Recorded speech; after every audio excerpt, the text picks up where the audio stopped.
Freedom means the supremacy of human rights everywhere.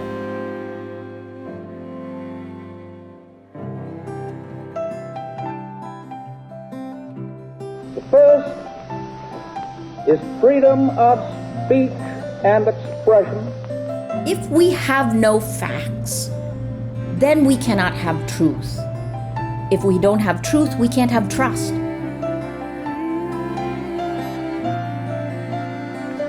The second is freedom of every person to worship God in his own way. If we are challenged in our freedom of thought, conscience, and belief, our very existence is challenged.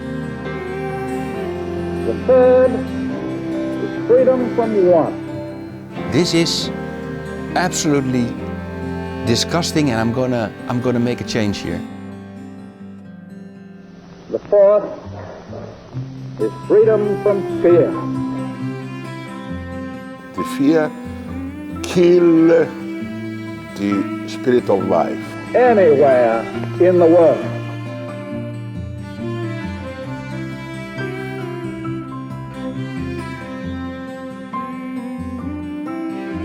De wereld is nooit af, maar kan altijd beter. En wij zijn het begin.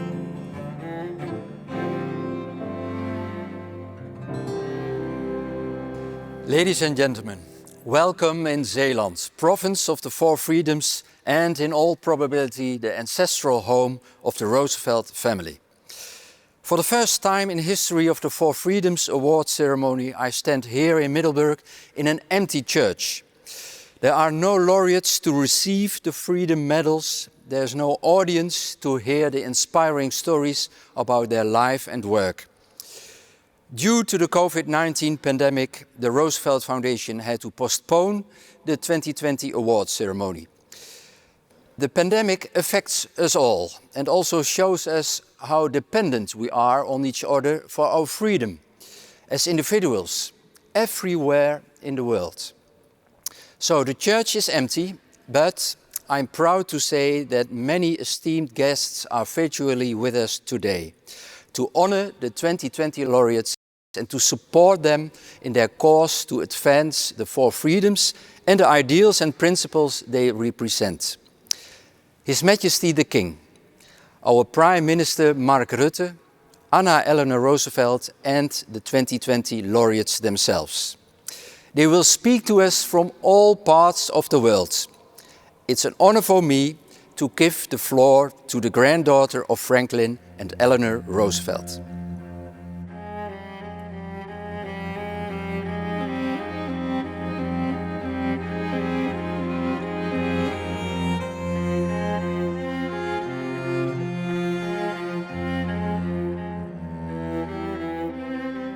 My grandfather, Franklin Delano Roosevelt, gave a speech in 1941 to the American people to prepare them for a period of great hardship by laying out for them the four necessary pillars of democracy that must be preserved and strengthened. The vision he painted that evening wasn't just for Americans, but for the whole world. A world of peace, freedom, and prosperity for all, everywhere in the world. He called them the Four Freedoms.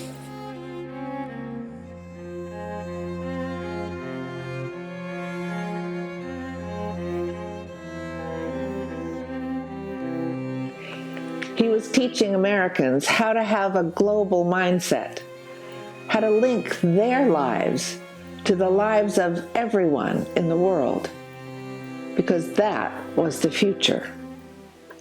These four freedoms led to the framework of the United Nations, the most audacious, the most hopeful idea conceived in the 20th century. After my grandfather died, my grandmother, Eleanor Roosevelt, carried the Four Freedoms forward as she worked with the delegates from other nations to establish this extraordinary organization. I think she would be very pleased that the United Nations is receiving the Freedom Medal today.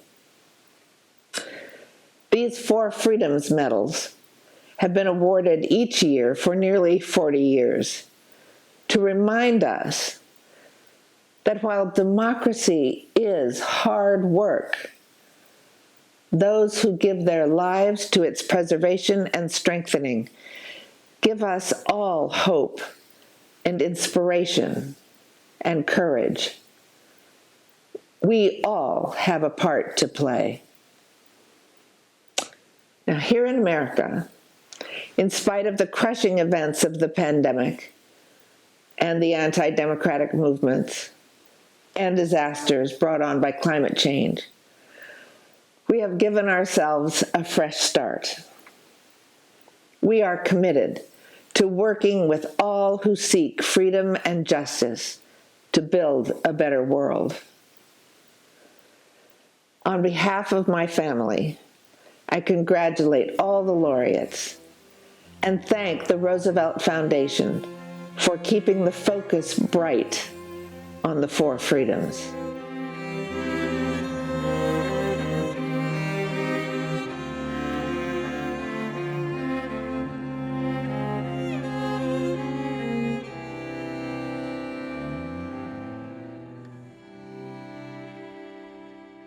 It's 7 in the evening and the TV is on.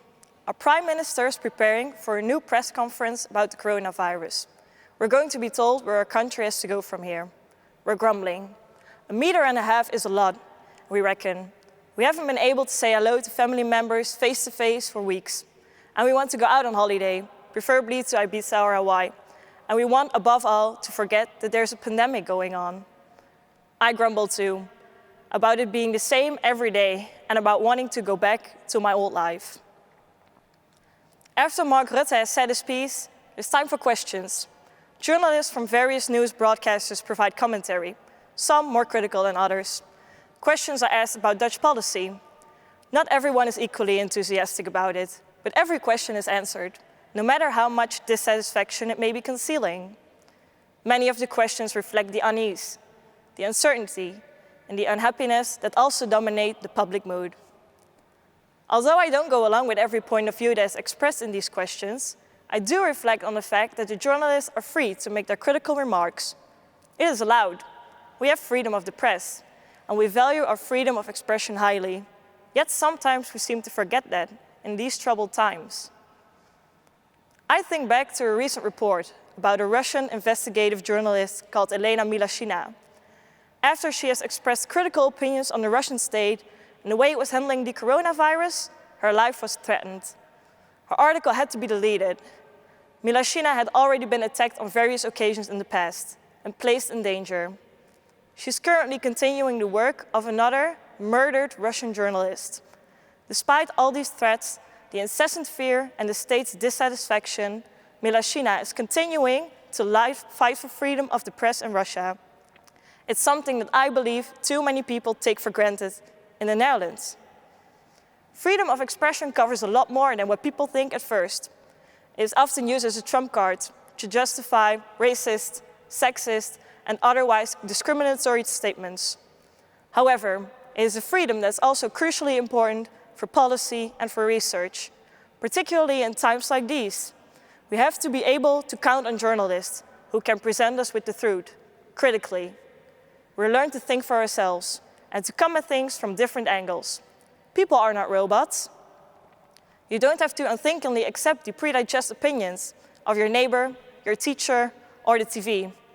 People aren't just machines for replicating ideas. Thanks to these freedoms, they're capable of thinking for themselves and forming their own opinion and sharing them in the Netherlands at any rate. It's 7:15 and the last journalist has had their turn. He won't lie awake tonight wondering about the statements he made when the minister took questions. But it's very different for Milashina. The TV is turned off.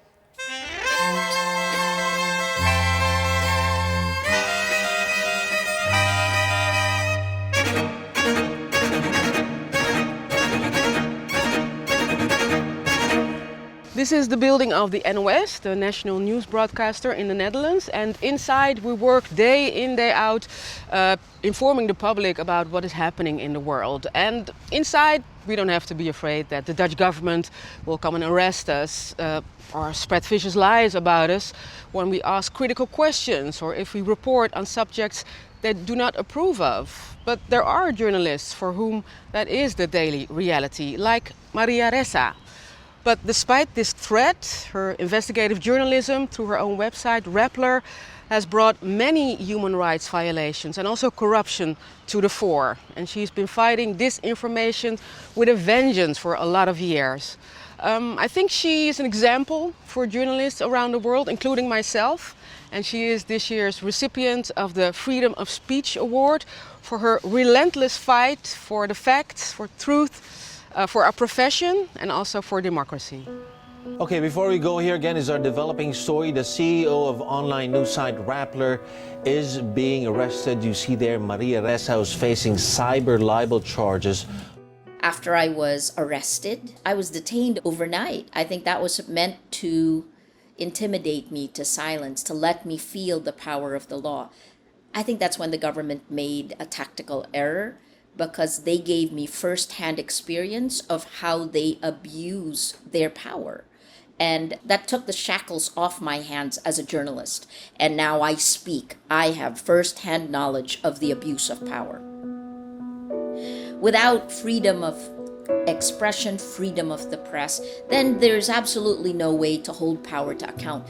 But there's a special challenge, and that is that freedom of speech is being gaslighted, right? Because technology has gone to a point where technology platforms are the ones distributing the news, the facts, and yet the algorithms actually prioritize the spread of lies laced with anger and hate over facts.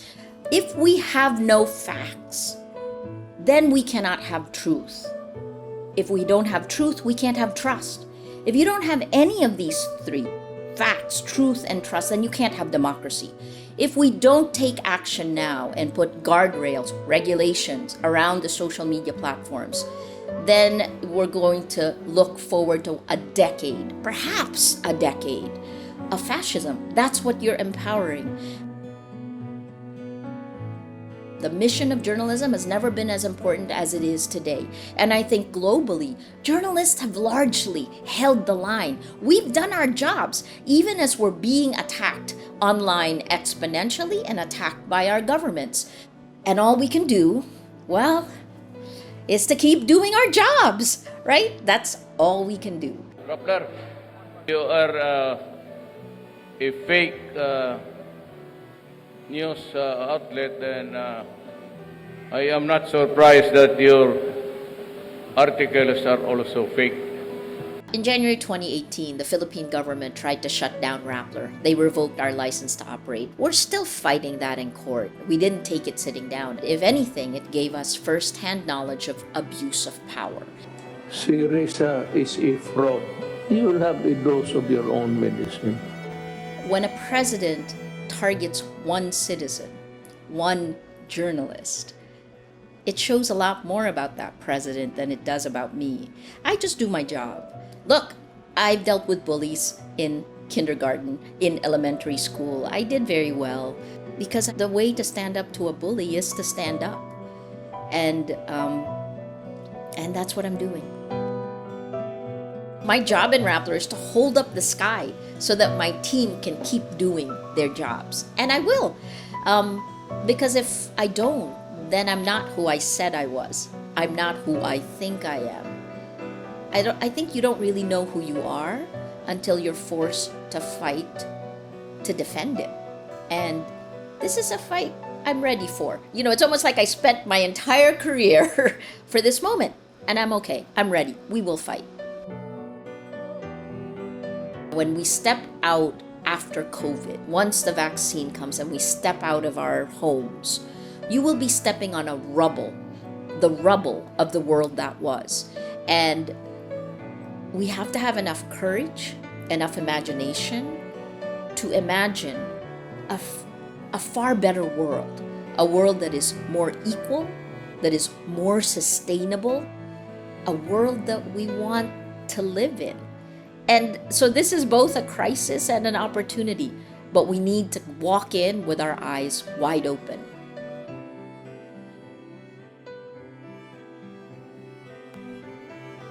Thank you. A lot of things have happened in the last few years, and I think what keeps us going is knowing that we're on the right side of history and that the battles we fight are existential, right? That we need to put guardrails around technology that is insidiously manipulating all of us, that we are essentially Pavlov's dogs, that we need to strengthen journalists, individuals like me, constantly under attack, but also news organizations with a business model that is essentially crumbled because advertising has shifted to the very same platforms that are enabling the attacks against us. And then finally, our communities. That's the third part, that it's essential the journalists keep doing their jobs, because I think we've actually held the line globally. But it becomes more difficult, and when communities are misled, when facts are overturned by lies, then it makes all human endeavor impossible. It's a tipping point right now. This is a critical moment, I think, in our history, not just in the Philippines, but globally. And the award that you've given gives me more strength, more courage, and enables me to hold up the sky so that Rappler can keep doing its job to hold power to account. Thank you.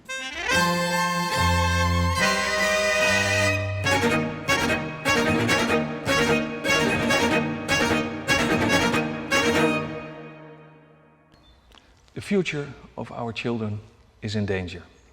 Their home, our beloved planet, has been damaged. People from all backgrounds, generations and religions, we all have to work together as one big family to heal our common home.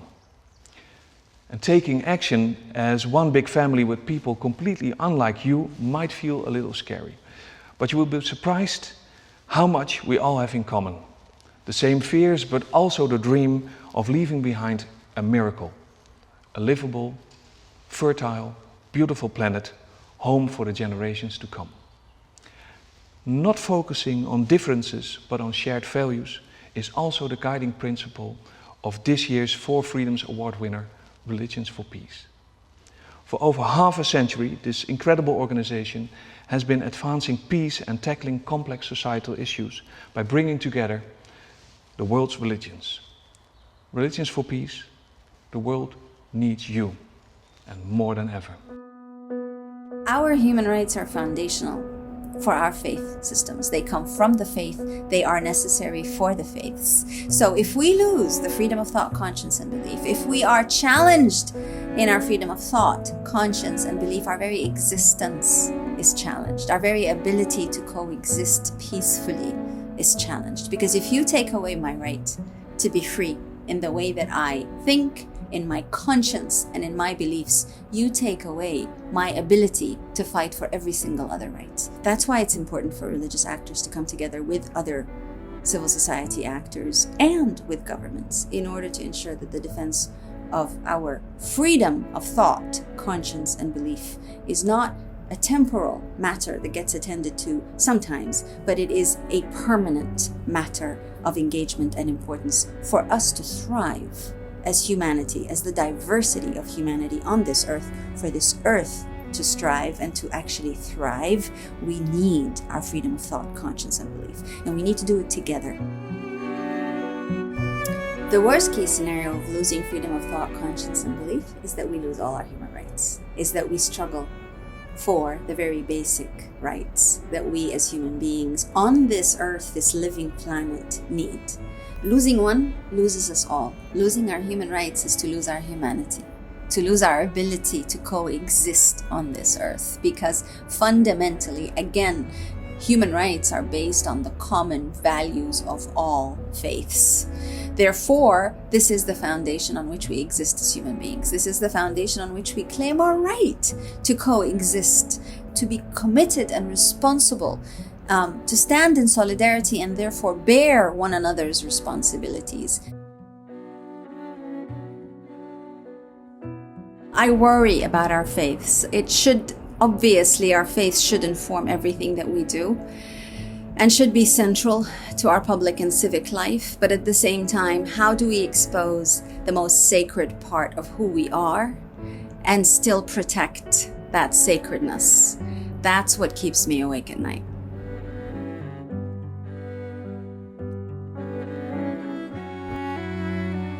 We have no option as human beings but to come together as people of faith.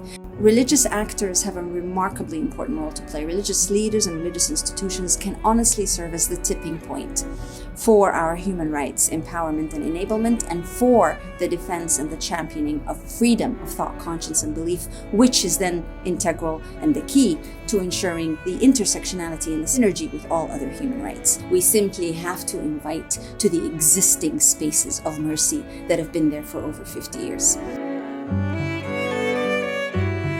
The ultimate goal of Religions for Peace is precisely what the name says: to bring together religions in order to realize peace around the world, peace writ large, peace including human rights, peace and security, peace as in the ability to coexist peacefully with one another as individual human beings, as institutions, religious, political, social, economic, and financial, but also very much as a globe, an earth that is suffering to breathe. That peace is what Religions for Peace is committed to helping and serving religious entities to deliver. I would like to provide profuse gratitude and appreciation for the Roosevelt Foundation for having acknowledged a 50-year legacy of work in the area of freedom of worship that Religions for Peace embodies and has systematically served. Thank you so much to the Roosevelt Foundation for this precious acknowledgement of the work of hundreds of religious institutions and faith communities around the world. And thank you to the province of Zeeland, which has hosted very, very beautifully. Unfortunately, we missed being with you in person this year, but the grace that has been shared is very, very much worn around the neck with tremendous appreciation and gratitude.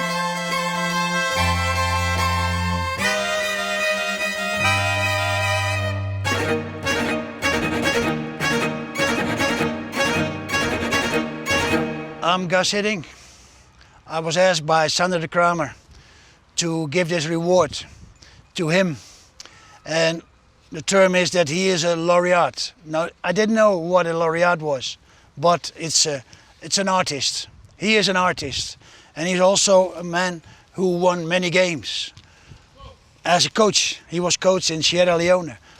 But he made the biggest games ever by saving children out of the mines, the diamond mines, and give them prosperity in their future, and providing them schools, education, etc. So I'm so proud of this man. He is playing the biggest game in his life for these children. I'm very proud of you, Sander, and I'm very honored to give this reward to you. If you've seen what I have seen, I think everybody would have made the same decision. This is absolutely disgusting, and I'm gonna make a change here. I was in the southeastern part of Sierra Leone. That's the diamond area. That was the area what the war was about, because it was about the diamonds.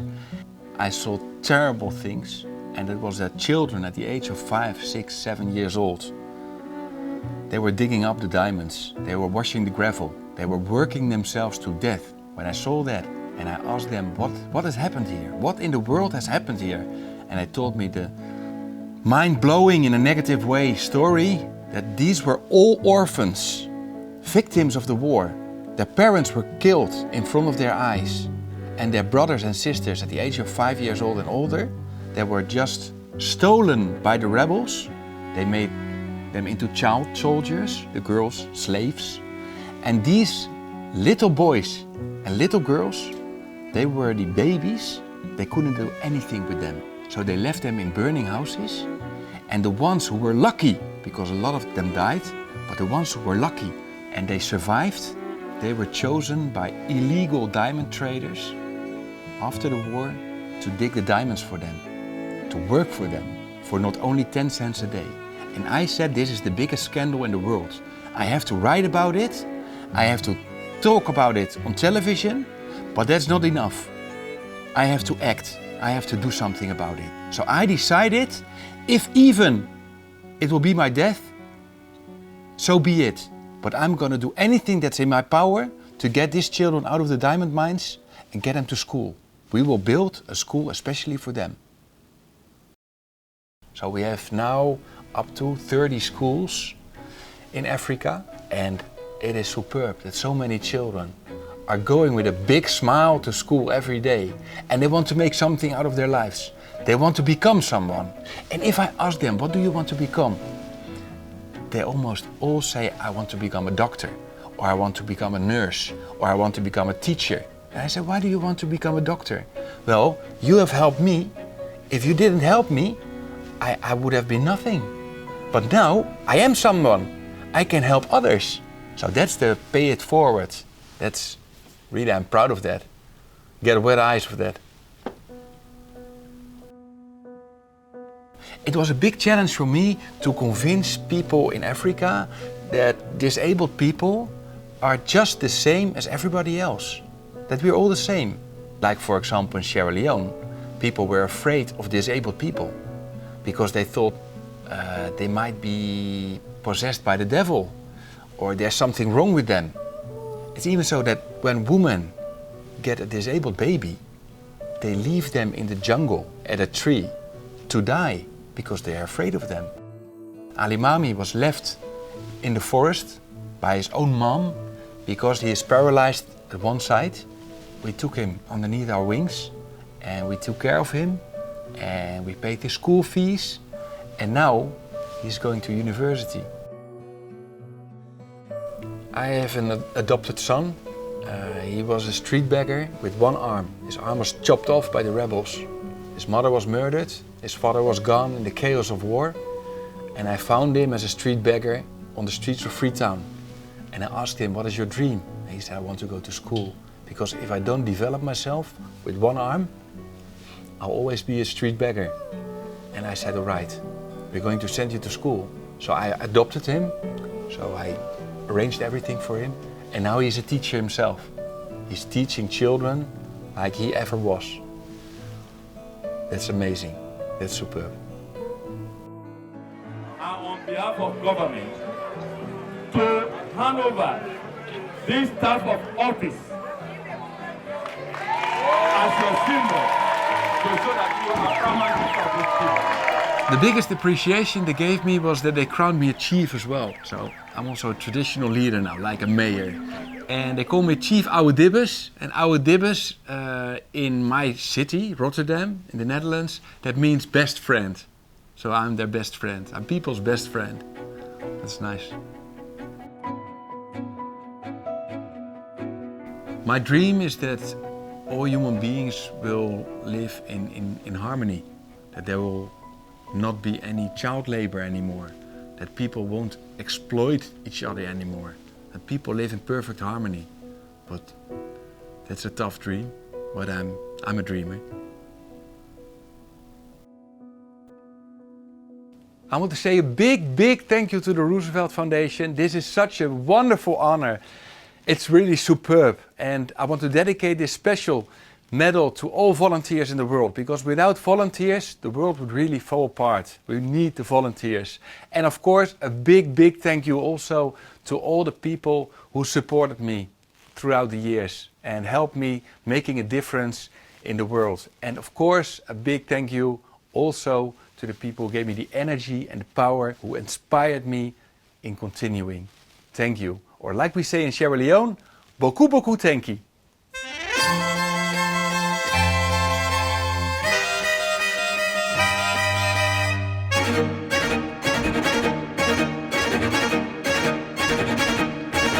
wise man once said, "We must have respect for the past and hope for the future." A wise man once said, "Good ideas always come too early, but tomorrow will be too late if we don't embrace the here and now." This wise man once said, "I, Leoluca Orlando, will be the mayor of Palermo." And he became the mayor of Palermo.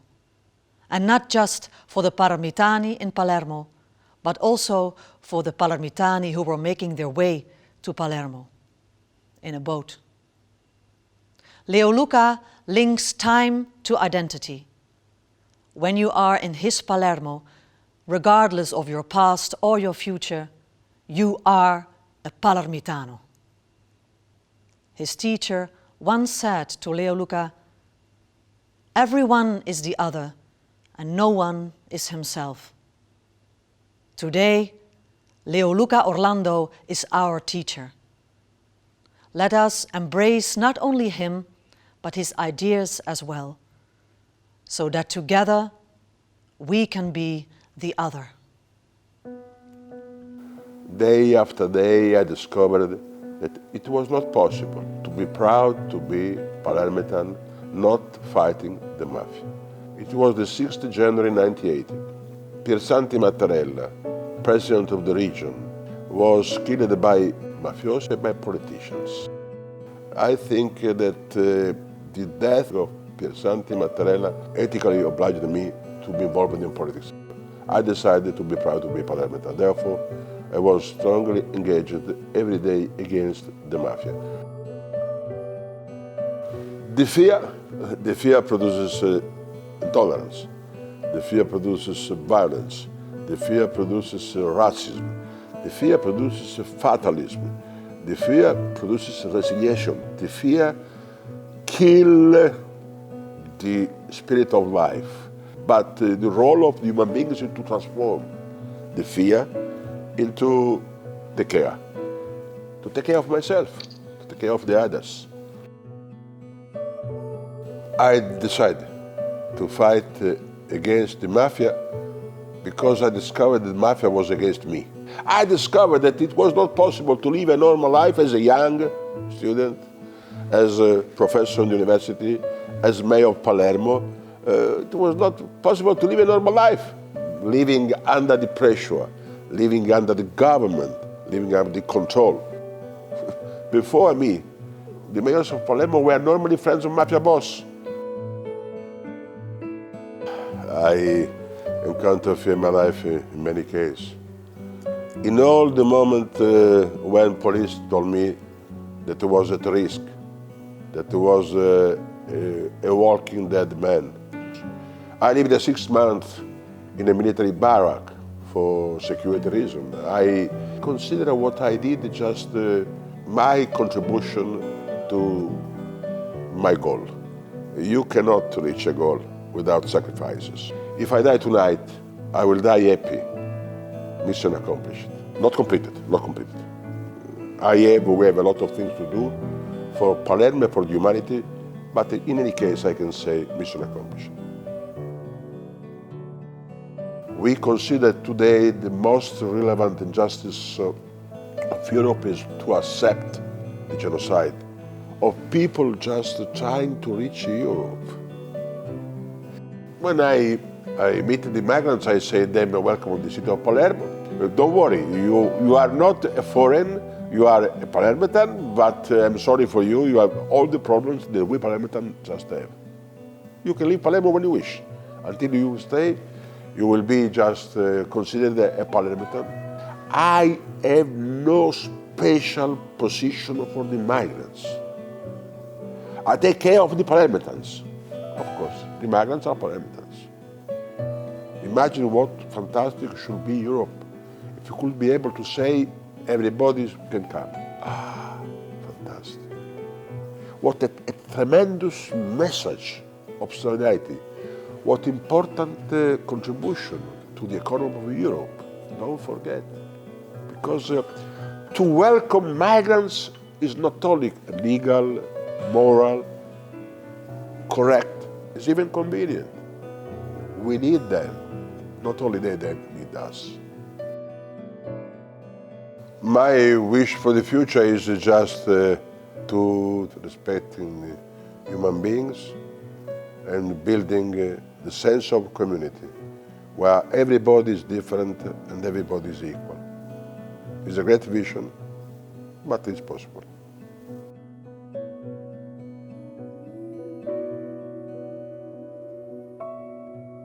I wish to say thanks to all the persons who, during my experience of life, helped me just to change myself, to change Palermo. I wish to say thanks to all the people not being born in Palermo, but decided to be Palermitan. And to all the people never been in Palermo, but following with attention, with care, sometimes with love, our engagement for a better life. But even pride.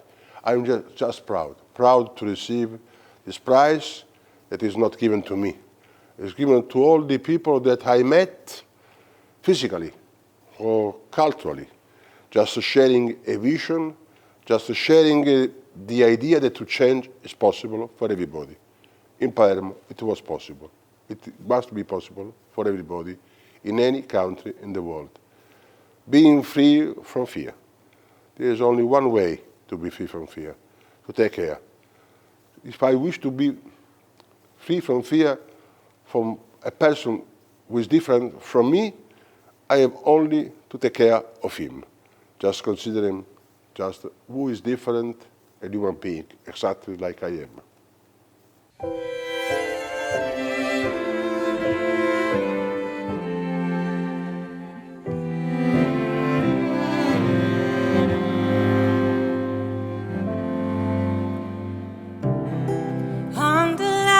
Spuiten, ook als ze veel zijn en dat altijd zullen blijven. Het is van mooie warme leven. En breekt de laatste ruiten, ze zitten losjes in de eeuwenoude ramen. Nee, je hoeft je niet te schamen voor hoe naakt je bent. Je bent vrij om hier te zijn. En net zo vrij om weg te lopen. Je bent vrij en zo ligt alles voor je open. Zonder vlaggen, zonder wimpels. Luister naar het doek dat wappert in de wind. Op de golven, miljoenen rimpels. De wereld is nooit af, maar kan altijd beter. En wij zijn het begin. Hij is de nieuwe zeilen, de oude houdt stand met strak geknoopte touwen en je rotsvaste vertrouwen.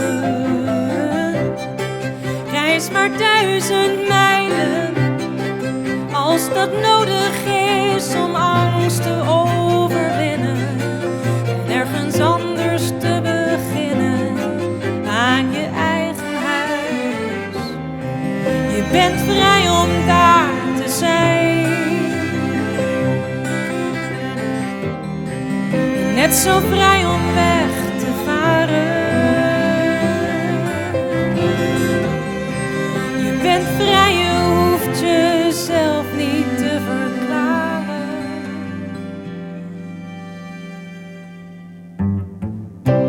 Zonder vlaggen, zonder wimpels. Maar luister naar het doek dat wappert in de wind. Golven, miljoenen rimpels. De wereld is nooit af, maar kan altijd beter. Wees niet bang. alleen. Wees niet bang, het is van iedereen. Wees niet bang, zeg maar wat je denkt, wat je voelt, wat je wilt en waarheen.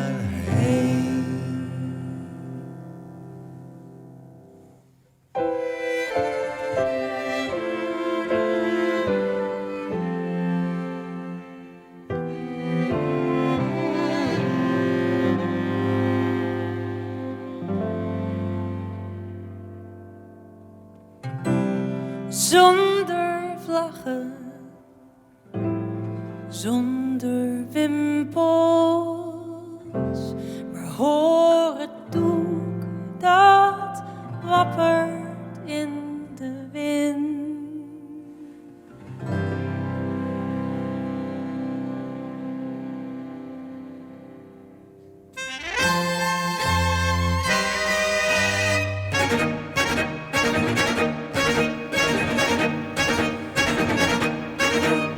Ladies and gentlemen, Mr. Secretary General, when President Franklin Roosevelt presented the concept of 4 essential freedoms to the world in his 1941 State of the Union address, he added that achieving freedom of speech and expression, freedom of worship, freedom from want and freedom from fear was no vision of a distant millennium. It is attainable, he said, in our own time and generation. With the benefit of hindsight, we know that President Roosevelt and First Lady Eleanor Roosevelt did everything in their power to make that promise a reality.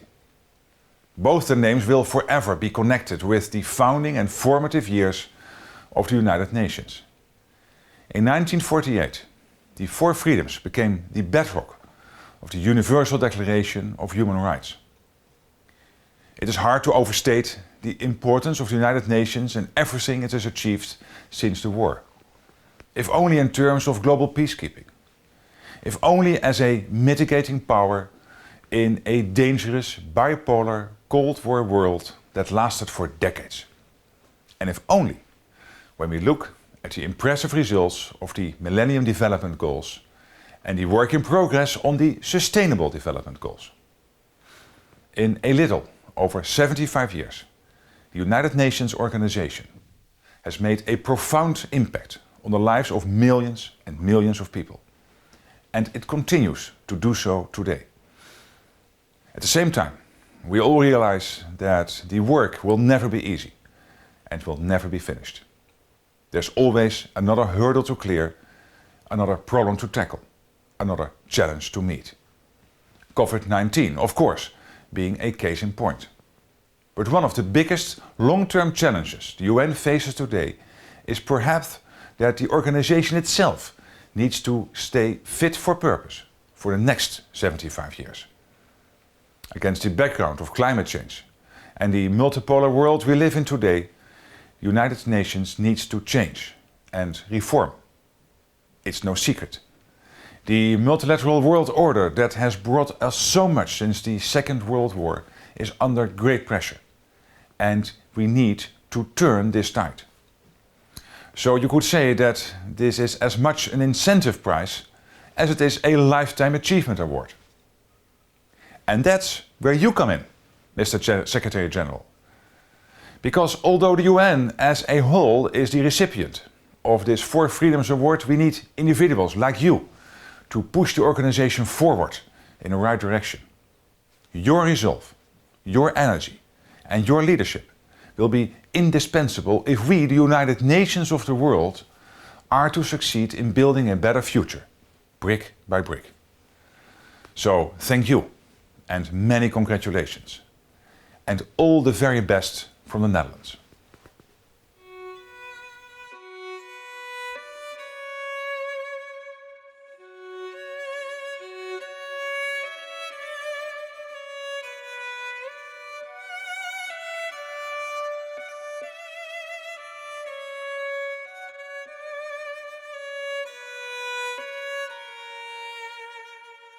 Your Majesty, Prime Minister, members of the board of the Roosevelt Foundation, ladies and gentlemen.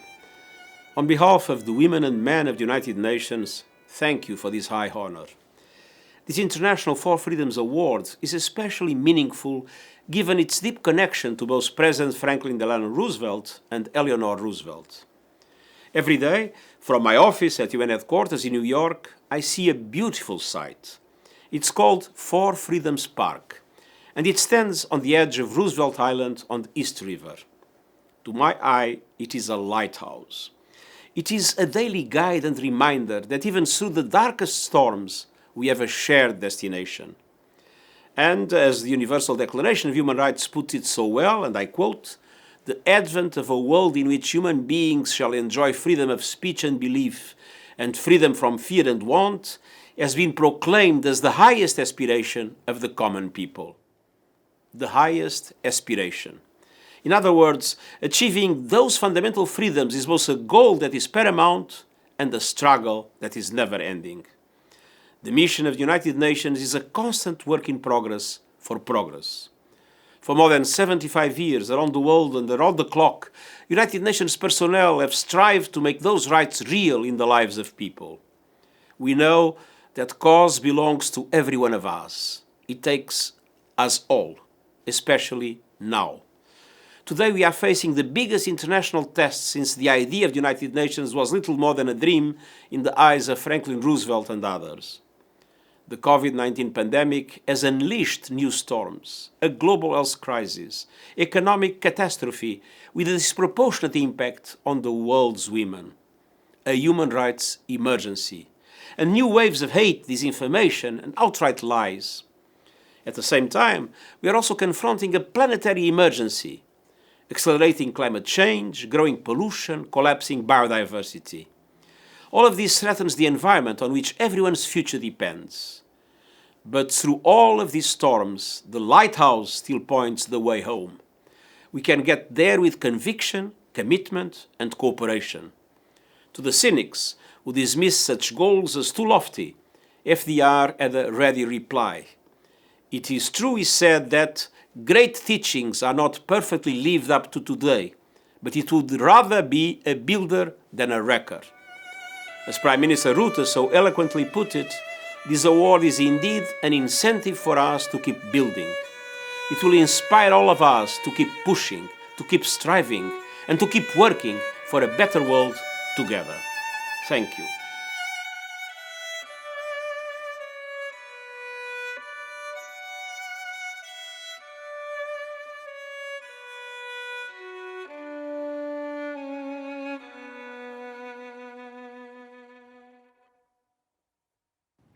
Looking at the winners of these 4 Freedom Awards, I see organizations and individuals that have something in common. They're not afraid to walk a difficult path. It's as if they actually search for what's challenging and risky. They consciously seek out people caught up in a bad situation. They look for the painful spots and the problems that seem too difficult to solve. In doing so, they're teaching us that freedom is neither comfortable nor simple. That freedom is not a carefree possession. And that freedom is not just a license to do your own thing without consequence. 80 years ago, President Roosevelt delivered that same message to his country and to the world. During a period dominated by war and terror, he had the vision and courage to name 4 types of freedom which applied to each and every one of us. Great sacrifices have been made to protect these 4 freedoms, right up until today, both close to home and far away. In the course of the past year, we've all experienced how complex freedom actually is. The corona pandemic has forced us to give up certain pieces of our own freedom. We've been doing so out of our own free will and for the common cause. It's all about protecting our health and that of the people around us. Nonetheless, it's certainly not easy. Both our patience and endurance are being tested to the limit. They can make us either tired and downhearted, or downright rebellious and angry. The winners of the 4 Freedoms Awards can provide us with hope and inspiration to get through this difficult time. They're setting an example to all of us. Let us boldly state our opinions without frightening or intimidating others. Let us find solace in our beliefs without discriminating our fellow citizens. Let us work on economic recovery without forgetting those who are struggling more than ourselves. And above all, let us not tolerate the corona pandemic being used as an excuse to restrict fundamental freedom and human rights anywhere in the world. May I congratulate all the winners of the 4 Freedom Awards. We're grateful for your courageous dedication and hard work for our freedom in all its facets. Your work is more relevant than ever. I wish you all every success.